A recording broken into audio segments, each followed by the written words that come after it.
1. 평생의 땀. 김영철 65의 손은 거칠었다. 50년 가까이 흙을 만지며 살아온 흔적이 손등의 주름과 굳은 살에 그대로 새겨져 있었다. 김포의 작은 마을에서 태어나 한 번도 이곳을 떠나본 적 없는 그는 묵묵히 농사를 지으며 세 아들을 키웠다. 아내를 일찍 여의고 호라비로 살면서도 그는 단 한 번도 농사를 포기한 적이 없었다. 새벽 4시면 일어나 논으로 나가고 밤늦게까지 비닐하우스를 돌보는 것이 그의 일상이었다. 아이들이 학교 갈 때 도시락을 싸주고 밤에는 숙제를 봐주며 주말에는 함께 밭일을 했다. 아버지, 저희가 크면 아버지 편하게 해드릴게요. 어린 아들들이 했던 그 말을 김영철은 지금도 기억했다. 그 말을 믿으며 더 열심히 일했다. 큰아들 민수가 서울대학에 합격했을 때, 둘째 민호가 행정고시에 붙었을 때, 막내 민준이 자기 사업을 시작했을 때 그는 기뻤다. 자식들이 잘 되는 것만으로도 그의 고생은 보상받는 것 같았다. 예상치 못한 행운. 그날도 평범한 아침이었다. 김영철은 아침 일찍 밭으로 나가려던 참이었다. 우편함에서 등기를 발견한 것은 그때였다. 김포시청에서 온 공문이었다. 택지개발 보상금 안내. 손이 떨렸다. 내용을 읽어 내려가던 그는 의자에 주저앉았다. 230억 원. 평생 만져본 적 없는, 상상도 할 수 없는 액수였다. 자신의 땅이 택지개발구역에 포함되어 있었고 그 보상금이 이렇게 큰 금액이 될 줄은 꿈에도 몰랐다. 며칠 동안 잠을 이룰 수 없었다. 기쁨보다는 걱정이 앞섰다. 이 돈을 어떻게 해야 할까? 자식들에게 나눠줘야 하나? 셋으로 나누면 한 명당 70억이 넘는다. 처음에는 당연히 똑같이 나눠주려고 했다. 하지만 문득 이런 생각이 들었다. 나는 평생 자식들을 위해 살았는데 자식들은 정말 나를 생각해 줄까? 불현듯 아내가 세상을 떠나기 전 했던 말이 떠올랐다. 여보, 우리 아이들 잘 키워야 해요. 효자로 키워야 해요. 돈이 아니라 마음을 보는 아이들로. 3. 시험의 시작. 김영철은 결심했다. 돈을 나눠주기 전에 자식들의 진심을 알고 싶었다.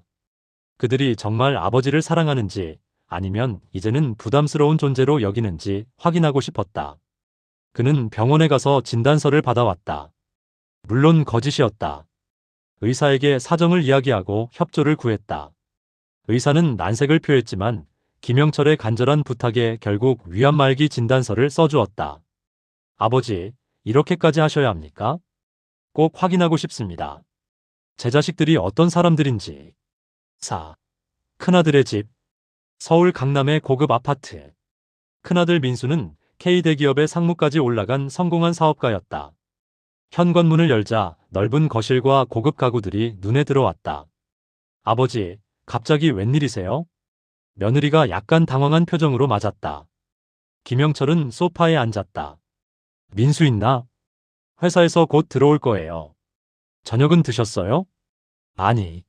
그런데 민수랑 얘기 좀 해야 해서. 1시간쯤 지나 민수가 돌아왔다. 피곤한 얼굴이었다. 아버지, 무슨 일이세요? 미리 연락 좀 하시지. 민수야. 김영철은 떨리는 손으로 진단서를 꺼냈다. 아버지가 위암 말기래. 뭐라고요? 민수의 얼굴이 굳어졌다. 며느리도 놀란 표정이었다. 의사가 그러는데 수술하면 희망이 있대. 근데 치료비가 5억 정도 든다고. 침묵이 흘렀다. 김영철은 아들의 눈을 바라봤다. 민수는 시선을 피했다. 아버지, 그게 회사에서 대출도 많이 받았고 애들 교육비에 집값도 올려야 하고 지금 여유가 없어요. 며느리가 먼저 말했다. 그래도 아버지가. 아버지, 저희도 어렵습니다. 상무자리 유지하는 것도 쉽지 않아요. 경쟁이 얼마나 치열한데. 지금 투자 잘못하면 다 날아가요. 민수가 고개를 숙였다. 병원비 조금은 보탤 수 있는데 5억은 무리입니다. 김영철은 천천히 고개를 끄덕였다. 가슴이 먹먹했지만 표정을 감췄다. 그래. 알았다. 걱정 끼쳐서 미안하다. 5. 둘째 아들의 집. 다음 날 김영철은 분당에 있는 둘째 아들 민호의 집을 찾았다. 9급 공무원으로 시작해 지금은 5급까지 올라간 민호는 안정적인 삶을 살고 있었다. 아버지, 어서 오세요. 둘째 며느리는 첫째보다 따뜻하게 맞아주었다. 하지만 김영철이 진단서를 보여주자 분위기가 달라졌다. 어머, 이를 어쩌죠? 민호한테 얘기 좀 해야 하는데. 저녁 때 돌아온 민호는 진단서를 보고 한참을 말이 없었다. 아버지, 치료비가 얼마나 필요하신데요? 5억 정도. 수술하고 항암 치료 받으려면. 민호는 아내와 눈빛을 교환했다. 아버지, 솔직히 말씀드릴게요. 저희도 지금 애들 학원비, 집 대출금 때문에 빠듯해요. 공무원 월급이 얼마나 되겠어요? 게다가 노후 준비도 해야 하고. 형은 어때? 형한테도 갔는데. 형도 어렵다고 했죠? 아버지, 저희 형제끼리 의논해 볼게요. 근데 5억은 정말 큰 돈이에요. 민호의 아내가 덧붙였다. 아버님, 국가에서 지원해주는 제도 같은 것도 알아보시고. 저희가 조금씩이라도 모아서. 됐다. 괜찮아. 김영철은 자리에서 일어났다. 둘째 아들 내에서도 기대했던 답을 듣지 못했다. 6. 막내 아들의 집. 마지막으로 찾아간 곳은 인천에 있는 막내 아들 민준의 작은 빌라였다.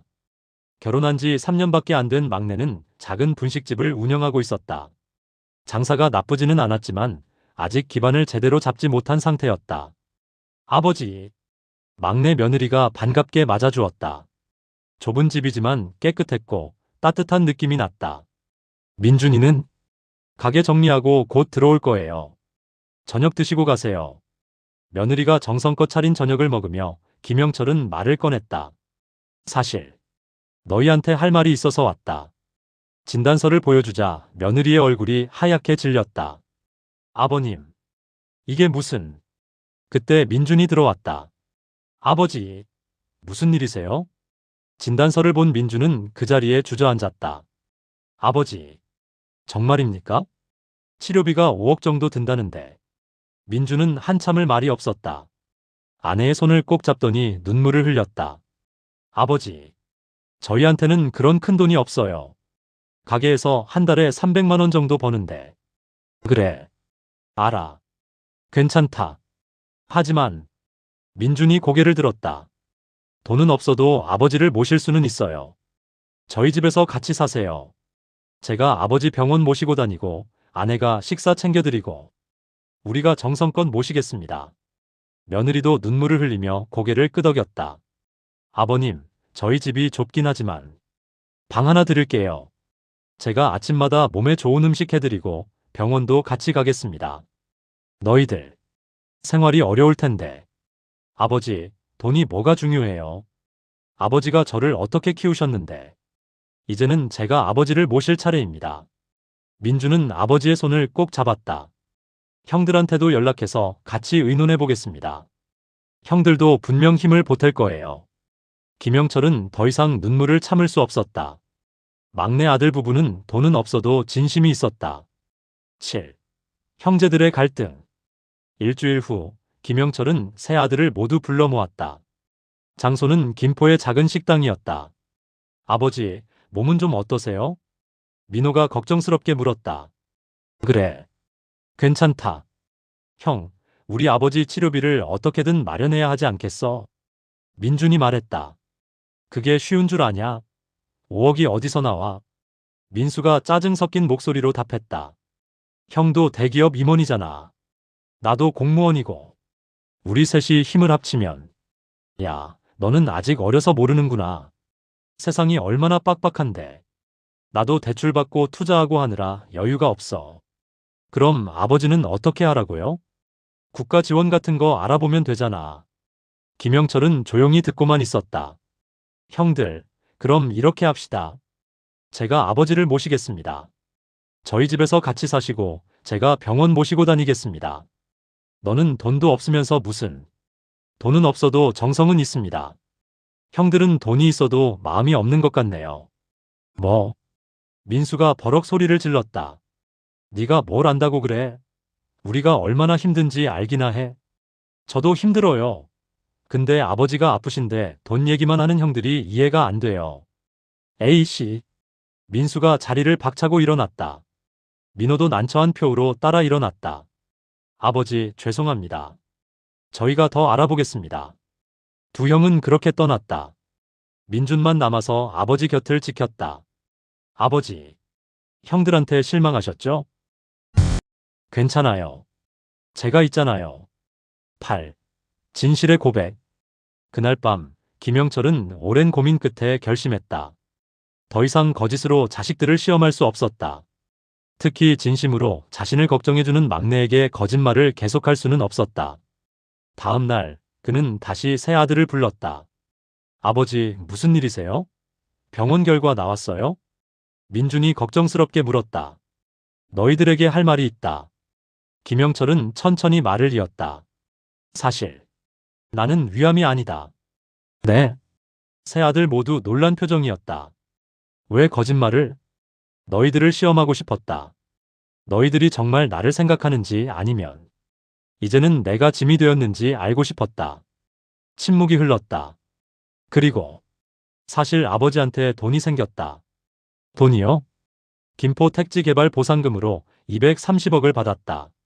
세 아들은 말을 잃었다. 특히 민수와 민호의 얼굴이 창백해졌다. 230억이요? 그럼 우리한테 거짓말을. 민수가 중얼거렸다. 그래. 너희가 돈 때문에 아버지를 대하는 건지 진심으로 아버지를 사랑하는 건지 알고 싶었다. 아버지. 민수와 민호는 고개를 들지 못했다. 그리고 나는 결정했다. 이 돈을 전부 민준이에게 주기로. 뭐라고요? 민수가 벌떡 일어났다. 아버지, 그건 불공평해요. 저희도 아버지 아들인데. 불공평하다고? 내가 아프다고 했을 때 너희는 뭐라고 했지? 그건 저희도 사정이. 민준이는 돈이 없으면서도 나를 모시겠다고 했다. 너희는 돈이 있으면서도 외면했어. 아버지, 저희가 잘못했어요. 다시 한번 기회를 주세요. 민호도 눈물을 흘리며 빌었다. 기회? 내가 정말 아팠다면 이미 늦었을 거다. 9. 법정 다툼. 하지만 김영철의 결정은 쉽게 받아들여지지 않았다. 민수와 민호는 변호사를 고용해 법적 대응에 나섰다. 유류분 청구 소송을 제기하겠습니다. 변호사가 말했다. 민법상 자식에게는 법정 상속분의 절반을 받을 권리가 있습니다. 아버님이 유언으로 전 재산을 막내에게 준다고 해도 형들은 각각 재산의 6분의 1씩은 받을 수 있습니다. 230억의 6분의 1이면 약 38억씩입니다. 민수와 민호는 소송을 진행하기로 했다. 막내 민주는 형들의 태도에 충격을 받았다. 형들, 이러지 맙시다. 아버지 마음을 생각해서. 너는 가만히 있어. 이건 우리 권리야. 가족은 완전히 갈라섰다. 법정에서 만난 가족들은 서로를 원망했다. 재판장님, 저희 아버지는 분명한 정신으로 이런 불공정한 결정을 내리셨습니다. 평생 키운 자식들에게 이렇게 차별하는 것은 부당합니다. 민수의 변호사가 주장했다. 재판장님, 원고들은 아버지가 아프다고 했을 때 외면했습니다. 이는 단순한 사정이 아니라 효도의 근본을 저버린 것입니다. 민준의 변호사가 반박했다. 10. 아버지의 마지막 말. 재판은 몇 달간 이어졌다. 김영철은 매번 법정에 출석해 자식들이 다투는 모습을 지켜봐야 했다. 그의 얼굴은 날로 수척해졌다. 어느 날 재판장이 김영철에게 직접 의견을 물었다. 김영철 씨, 마지막으로 하고 싶은 말씀이 있으십니까? 김영철은 천천히 일어났다. 그의 목소리는 떨렸지만 단호했다. 재판장님, 그리고 내 아들들. 그는 세 아들을 차례로 바라봤다. 나는 평생 흙을 만지며 살았습니다. 손이 부르트고 허리가 휘도록 일하면서 자식들을 키웠습니다. 내가 원한 것은 단 하나였습니다. 자식들이 사람답게 효심을 가진 사람으로 자라는 것이었습니다. 민수야, 민호야. 너희는 성공했다. 좋은 직장을 얻고 좋은 집에서 살고 있다. 나는 그것만으로도 기뻤다. 하지만 그의 목소리가 높아졌다. 내가 아프다고 했을 때 너희는 나를 외면했다. 돈이 없어서가 아니었다. 마음이 없었던 거다. 민준아. 막내를 바라보는 김영철의 눈에서 눈물이 흘렀다. 너는 가진 것이 없으면서도 나를 모시겠다고 했다. 돈이 문제가 아니라 진심이 중요하다는 것을 유일하게 너만 보여줬다. 아버지. 내 재산을 민준이에게 주는 것은 단순히 보상이 아니다. 이것은 내가 평생 바라던 가치를 지켜준 것에 대한 인정이다. 법정은 조용했다. 민수야, 민호야. 너희가 법으로 돈을 받아갈 수 있을지도 모른다. 하지만 아버지의 마음은 받아갈 수 없을 것이다. 10일. 화해의 시작. 재판은 결국 법원의 조정으로 마무리되었다. 민수와 민호는 각각 유류분으로 30억씩을 받기로 했고, 민주는 나머지 170억과 아버지를 모시는 책임을 지기로 했다. 하지만 돈을 받은 민수와 민호는 행복하지 않았다. 주변의 시선이 따가웠고, 무엇보다 아버지의 실망한 눈빛을 잊을 수 없었다. 어느 날 민수가 아버지를 찾아왔다. 아버지, 왔니? 죄송합니다. 제가 너무 욕심을 부렸습니다. 민수는 무릎을 꿇었다. 돈을 받긴 받았는데 마음이 편하지 않습니다. 제가 무엇을 잃었는지 이제야 알았습니다. 일주일 후 민호도 찾아왔다. 형이 다녀갔다는 얘기 들었습니다. 저도 용서를 구하러 왔습니다. 김영철은 두 아들을 보며 한숨을 쉬었다.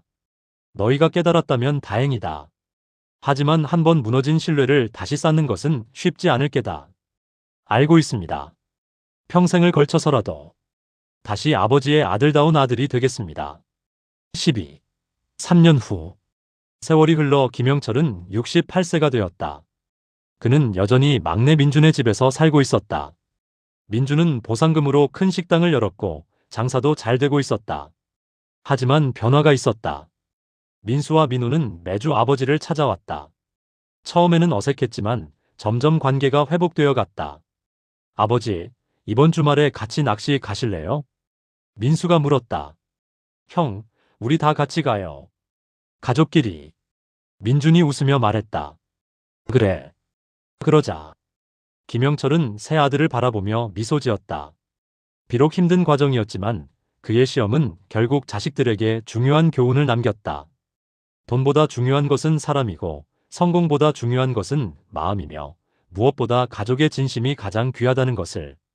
김영철은 낚시를 가는 차 안에서 새 아들의 목소리를 들으며 생각했다.